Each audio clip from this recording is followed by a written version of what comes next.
boa noite. Meu nome é Renata, eu sou médica psiquiatra. Eu fui convidada pela doutora Thaís Frigo para fazer uma breve apresentação sobre sintomas ansiosos, sobre ansiedade. A gente discute alguns aspectos importantes na parte da psiquiatria e também sanar algumas dúvidas, né, que esse tema acaba trazendo, e sobre como que se trata, e por que que ele acontece, né? Quem é que pode tratar, quem é que não pode, e como que funciona essa questão da ansiedade. Então, eu fiz uma breve apresentação com algumas dúvidas mais frequentes e algumas explicações da literatura sobre o que seria essa ansiedade, né? De onde que vem tudo isso. E espero que a gente possa ter essa discussão e que podemos sanar essas dúvidas juntos, né? E qualquer coisa, eu vou sempre me colocar à disposição para eventuais dúvidas que forem surgindo. Eu vou compartilhar a minha tela com vocês.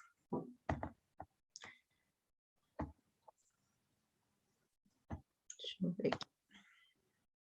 E não deu um pouquinho, mas já vai dar.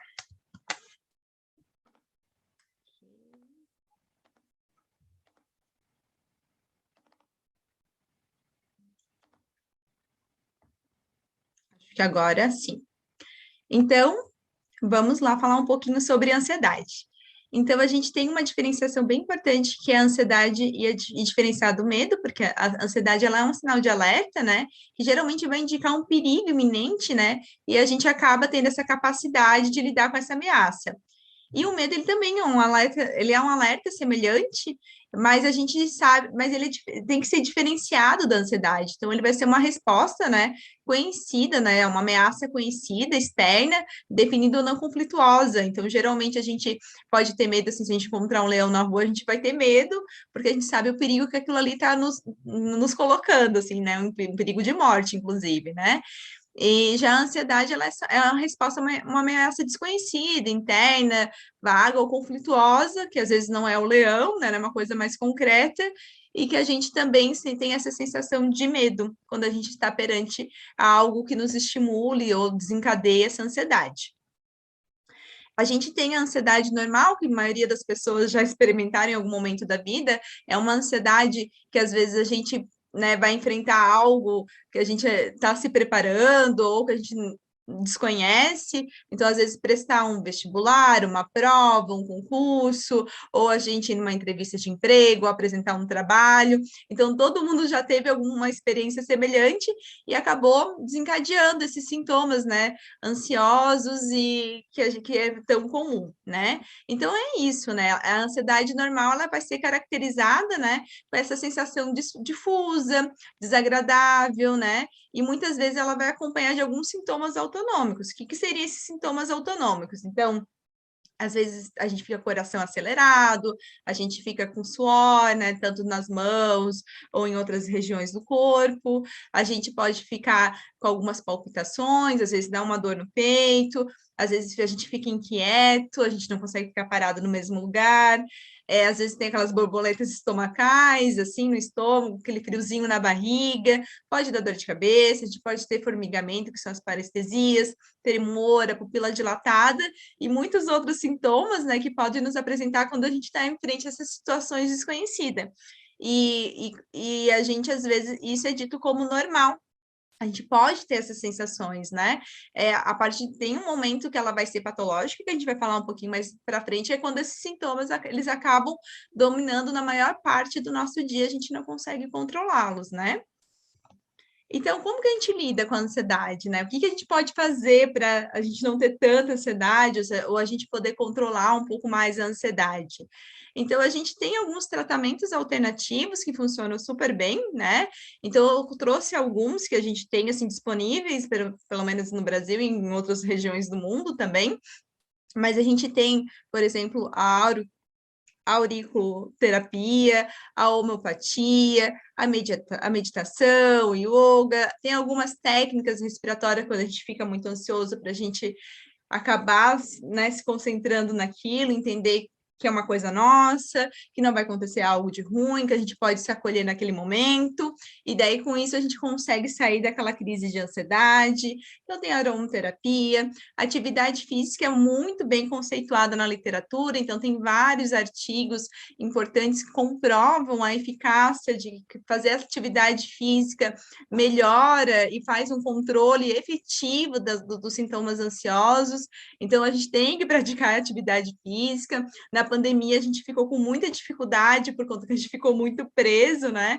Então também dificultou, então piorou também os sintomas ansiosos, mas pelo menos de 20 a 30 minutos diários, né, ou 2, 3 vezes na semana, a gente tem que fazer essa atividade física que vai ajudar a controlar esses sintomas. A mudança do estilo de vida, então, às vezes, um estilo de vida muito agitado, com muitos compromissos, com tarefas, às vezes, intermináveis, com uma sobrecarga de trabalho. Então, tudo isso tem que ser revisto para a gente melhorar a nossa parte emocional. Então, a gente também tem que trabalhar, mas a gente tem que cuidar também da nossa saúde mental. Então, quando a gente está muito acelerado, quando a gente começa a só pensar em trabalhar e às vezes trabalha muito estressante, a gente tem que saber o momento de parar, às vezes dizer não, de descansar, de ter os nossos momentos de lazer, de cuidar da gente, de nos acolher, que isso também ajuda a controlar bastante os sintomas ansiosos e também diminuir bastante o estresse. A alimentação, então, a gente é conhecido também na literatura que alguns tipos de alimentos, eles acabam trazendo um pouco mais de ansiedade, são alimentos geralmente mais industrializados, né? Teores de açúcar muito alto, então a gente acaba tendo uma alimentação que às vezes vai nos trazer mais cansaço, mais indisposição e às vezes mais sintomas ansiosos. Então, se a gente tem uma alimentação balanceada, uma alimentação saudável, uma alimentação que a gente diz vindo da terra, assim, né? Alimentos não processados, também nos ajudam bastante, né, a gente controlar esses sintomas que frequentemente eles aparecem. E quando tudo isso não funcionar? Enquanto eu mudar meu estilo de vida, eu começar a praticar atividade física, eu ter uma alimentação saudável, ter algumas outras, eu meditar, fazer outras terapias alternativas.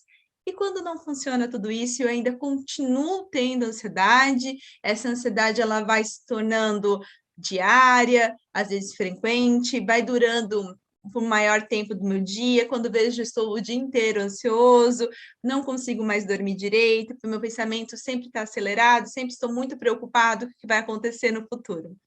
Então, a gente vai partir por uma coisa chamada ansiedade patológica, né?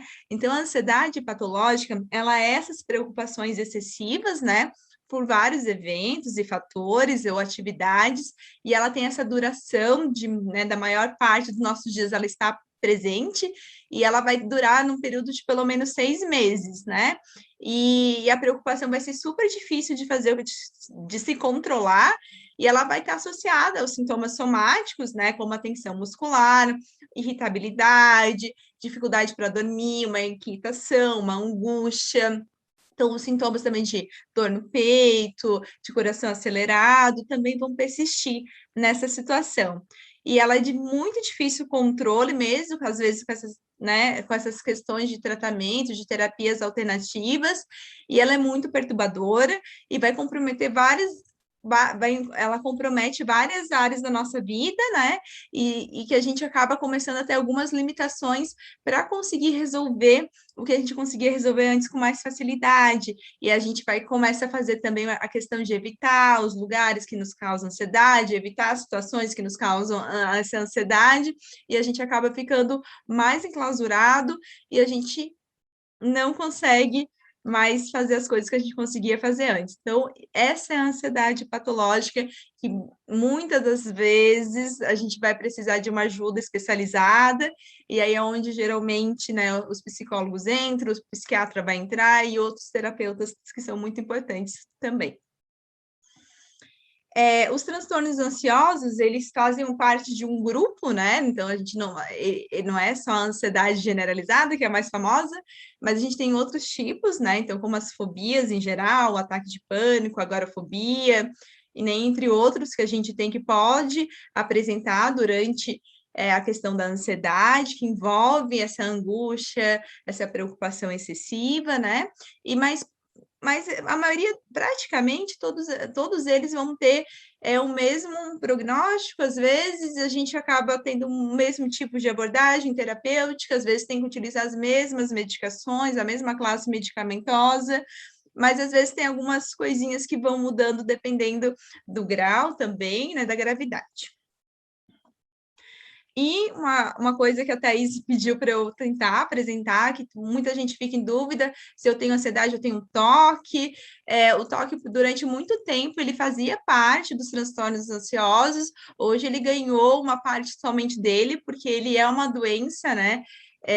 De um grupo diverso, com sintomas, né, importantes e únicos também, e que precisam de uma atenção melhor. Então, hoje o transtorno obsessivo compulsivo, ele tem um capítulo à parte, ele é tratado de uma forma diferente, geralmente a gente tem mais a presença, assim, dos pensamentos intrusivos, a gente tem a questão dos rituais, das preocupações e compulsões, mas tem também o teor da questão da ansiedade, que é bem importante no transtorno obsessivo compulsivo, mas ele se diferencia um pouco só de uma ansiedade, entende? Ele passa um patamar e a gente começa a ter coisas, assim, um pouquinho mais diferenciadas no caso dele.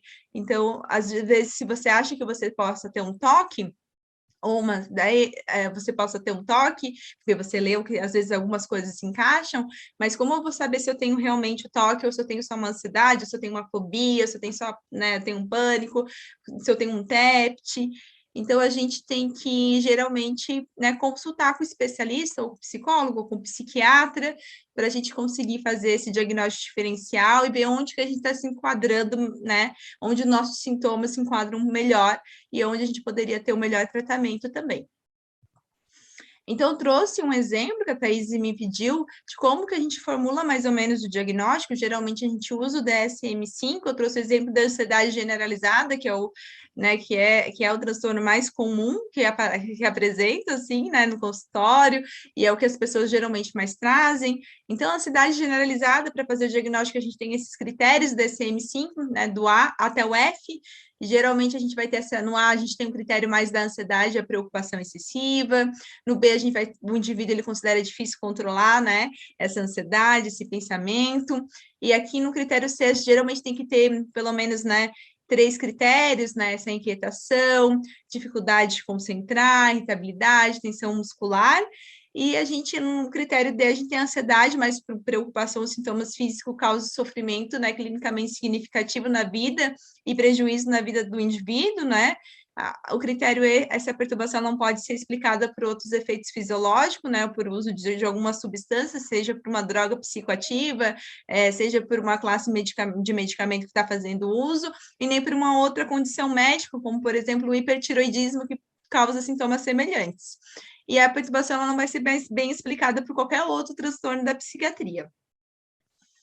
E quem é que pode fazer esse diagnóstico, né? É só o médico psiquiatra que faz diagnóstico? O psicólogo pode fazer ou não? Como é que funciona né, esse cabo de guerra, né? Quem é que pode ou não pode, né? Então, é uma discussão bem ampla, tem bastante dúvidas sobre isso, mas até eu acabo, assim, pesquisando, porque realmente é uma coisa muito confusa, até onde um pode, o outro não pode, e eu acabei dando uma pesquisada, e assim, gente, o DSM-5, ele é um manual diagnóstico estatístico, né, de transtornos mentais, que é a 5ª edição, que é um manual que é feito pela Associação Americana de Psiquiatria, né, para a gente definir como é feito o diagnóstico dos transtornos mentais. E ele pode ser usado tanto por psicólogos, por médicos, por fonoaudiólogos, né, e terapeutas ocupacionais. Então, na verdade, o diagnóstico pode ser feito por esses profissionais. Há uma diferença no diagnóstico, então a gente tem assim, o diagnóstico psiquiátrico, que é o diagnóstico médico de uma doença médica, e a gente tem o diagnóstico psicológico. Então, geralmente, o diagnóstico psicológico engloba a gente fala que é um checklist, assim, do comportamento da pessoa, da personalidade desse indivíduo, do que esse indivíduo faz, né? Então, há uma análise, às vezes, até mais profunda do comportamento do indivíduo, né? Do que, às vezes, só botar critério diagnóstico. Então, há uma compreensão da dinâmica desse paciente. Então, às vezes, a gente tem também que o psicólogo ele pode usar os testes psicológicos, né? Para confirmar tirar certas dúvidas que o psiquiatra não pode fazer esses testes psicológicos. Então, o diagnóstico é amplo. Eu falo que a gente lida com uma equipe multidisciplinar, né? Então, acho que qualquer um desses profissionais, eles estão aptos para reconhecer os sintomas e criar uma hipótese diagnóstica de um transtorno ansioso ou de outro transtorno da psiquiatria. E cada um deles terá uma função importante no tratamento desse paciente, né? Então, o psicólogo tem a sua importância, o fonoaudiólogo tem a sua, né? O terapeuta ocupacional a sua, e o médico psiquiatra também tem a sua função importante. Então, a gente precisa, às vezes, encontrar um desses profissionais para poder nos orientar e a gente conseguir fazer um tratamento melhor, né? Então, qual que seria o tratamento, né, para ansiedade patológica? Então, a gente tem a farmacoterapia, a gente tem as psicoterapias também, outros tipos de terapias que a gente já citou. A farmacoterapia, geralmente, ela é bem discutida e a gente tem bastante medo dela, assim, então eu encontro no meu consultório privado bastante insegurança, dúvidas, né, de usar uma medicação, de como que é essa medicação, por quanto tempo que a gente usa essa medicação, efeitos colaterais da medicação, se eu posso ficar com dependência ou não. Então, acho que a pergunta que eu mais escuto, eu vou ficar com dependência dessa medicação, doutora? Então, como que a gente vai falar sobre isso, né? Causa dependência? E a resposta é depende. Depende do quê, né? Então, eu acho que as medicações psicotrópicas, elas agem lá, né, dentro do nosso cérebro. Então, elas estão repondo, ou elas estão tentando, né, elas estão aumentando, ou elas estão tentando diminuir uma substância ou que está em excesso ou que está em falta no cérebro. Seja porque a gente está desenvolvendo uma doença psiquiátrica que causa inflamação cerebral e a gente vai ter, né, essa alteração dessa substância, e a gente vai estar tentando repor, né, fazer uma homeostase desse organismo para a gente tentar manter o equilíbrio e a pessoa conseguir controlar os sintomas que ela vem sentindo. Então, o que acontece, né? A medicação, quando ela é bem indicada, quando ela é indicada por um profissional qualificado, né, por um especialista, e ela tem um acompanhamento adequado, essa dependência é muito relativa, e geralmente a gente consegue tratar os sintomas, o paciente fica bem com a medicação, e depois de um tempo a gente consegue fazer um desmame e a pessoa consegue viver sem essa medicação, dependendo, né, do diagnóstico que essa pessoa tem, de outros fatores associados. Então, quando a gente tem um fator genético associado, às vezes herda nessas deficiências, a gente acaba tendo que usar a medicação, às vezes por mais tempo, às vezes realmente tem a necessidade de usar a medicação por ter um componente genético importante. Então, como a gente tem diabetes, hipertensão, a doença psiquiátrica não é diferente de outras patologias médicas. Então, muitas vezes vai precisar, sim, dessa reposição, dessa medicação para a gente ficar no equilíbrio, né, do organismo. Mas quando acontece muito das vezes as pessoas irem num médico que não é especialista, que às vezes não sabe manejar a medicação, que não tem tanto conhecimento, às vezes a pessoa não continua o acompanhamento, começa a se automedicar, né? Pega a medicação do vizinho, tenta achar uma prescrição em algum lugar, né? Aí isso é muito perigoso. Daí onde pode causar sim a dependência dessas medicações, pode fazer muito efeito colateral, pode fazer síndrome de abstinência. Então, sempre que ela for mal indicada e mal acompanhada, a gente tem esse risco. Então, por isso a importância da gente estar com um profissional qualificado, da gente ter esse acompanhamento, da gente ter esse vínculo com esse especialista, que geralmente quem prescreve é o psiquiatra, né? Para a gente ter essa segurança, né, da medicação e esses medos a gente acabar perdendo por aí, né? Da gente não ter nenhuma dúvida e da gente se sentir seguro usando essas medicações, que quando muito bem indicadas e acompanhadas, elas são excelentes e são extremamente eficazes e são muito bem comprovadas e tem uma segurança muito importante no uso delas.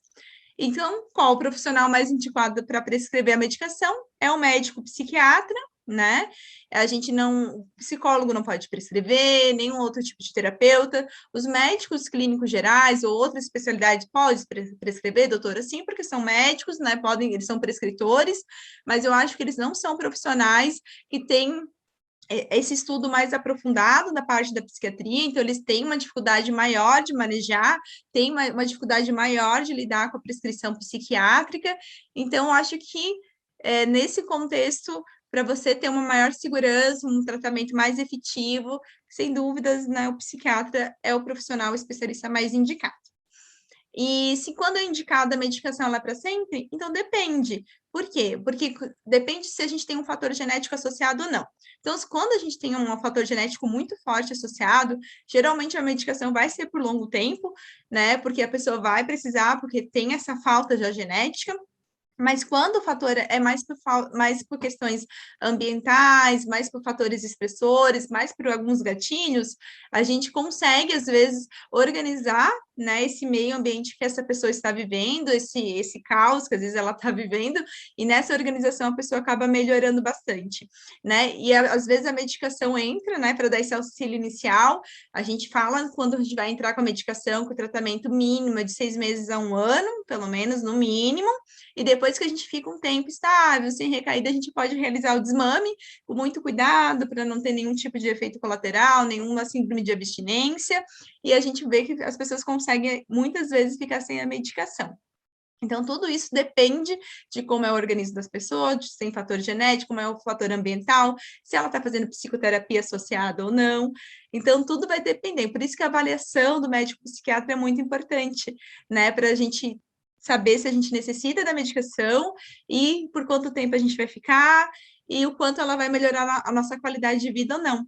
Então, eu tenho muita experiência no consultório de pacientes, né, que tinham uma resistência muito grande de usar a medicação, e aí, quando começa a usar e os sintomas começam a melhorar e começa a retornar à vida normal, se pergunta, poxa, eu poderia ter usado antes, né? Antes, eu poderia estar muito bem antes, eu não precisava ter sofrido tudo isso. Então, às vezes, o tabu, o preconceito, né, da questão da psiquiatria atrasa esse tratamento, atrasa esse alívio dos sintomas para o paciente. Mas sempre eu acho que a gente tem que ser avaliado por profissionais qualificados para a gente saber a real indicação e a gente ter um tratamento mais efetivo, duradouro, e que a gente não fique nem dependente, né, das medicações, nem dependentes também de ficar doente, de ficar com esse sintoma angustiante. Então, que a gente consiga se acolher, né, sofrimentos, a gente consiga tratar e estar acompanhado por alguém que nos traga esse conforto. E a gente tem a importância, né, da psicoterapia. Psicoterapia, a gente tem várias linhas, mas todas elas funcionam. A gente tem que saber onde a gente se adequa, se vai se adaptar melhor, né? Se adequar melhor. Às vezes, eu sempre falo assim, que tem pacientes meus que vão no psicólogo, não gostei da pessoa, e eu sempre falo, dá uma batalhada, dar uma pesquisada, até você encontrar uma pessoa que você se identifique, um método que você se identifique, porque a terapia realmente é muito importante, muda muito a qualidade de vida do paciente. A terapia é a arte, né, da gente curar pela fala, né? Então tá ali a pessoa escutando, às vezes tá tudo assim bagunçado dentro da gente, esses sentimentos, esses traumas né, ao longo da vida, então tá tudo ali bem bagunçadinho, sabe? E aí a terapia ela tem isso assim da gente organizar, né? Essas complicações, esses traumas dentro da gente, a gente começar a melhorar e a conviver, a entender por que a gente se sente assim e a gente se acolher, né? Que é tão importante a gente se conhecer, que é muito importante a gente também ter esse autoconhecimento. Então, a terapia, ela é fundamental, ela é incrível. Quem já fez, assim, que teve uma boa resposta, sabe o quanto ela é importante. Às vezes ela não é muito fácil de fazer, né? Tem momentos que é um pouco mais difícil, tem coisas que às vezes mexe que dói muito, mas que estão ali para ser trabalhadas, e tem um profissional que sabe lidar com todas essas emoções intensas e que nos faz depois sentir mais confortável com elas, que elas vivem dentro da gente, as emoções estão dentro da gente, né? Então, a gente aprender a conviver com a nossa emoção é o segredo da gente ter a saúde mental e da gente se sentir bem, que é o que todo mundo busca, né? Essa sensação de estar bem consigo mesmo. Eu trouxe um trechinho aqui, que o ser humano não deve ser definido por um diagnóstico, mas sim pela sua essência. Então, a gente não é só um DSM, né? A gente não tem só um CID-10, a gente não é um diagnóstico, né? Então, a gente é muito mais que isso. E por isso, para a gente ser esse serzinho complexo, cheio de emoções, que a gente precisa, às vezes, desse acompanhamento terapêutico, desse acompanhamento multidisciplinar, que acaba nos trazendo né, resultados mais eficientes, eficazes e duradouros também. Eu espero que eu tenha tirado as dúvidas, tentei ser um pouco mais breve para o vídeo não ficar muito longo, me coloco à disposição para eventuais dúvidas, é um prazer trazer esse tema, conversar sobre esse assunto, que é um assunto que eu gosto muito, né?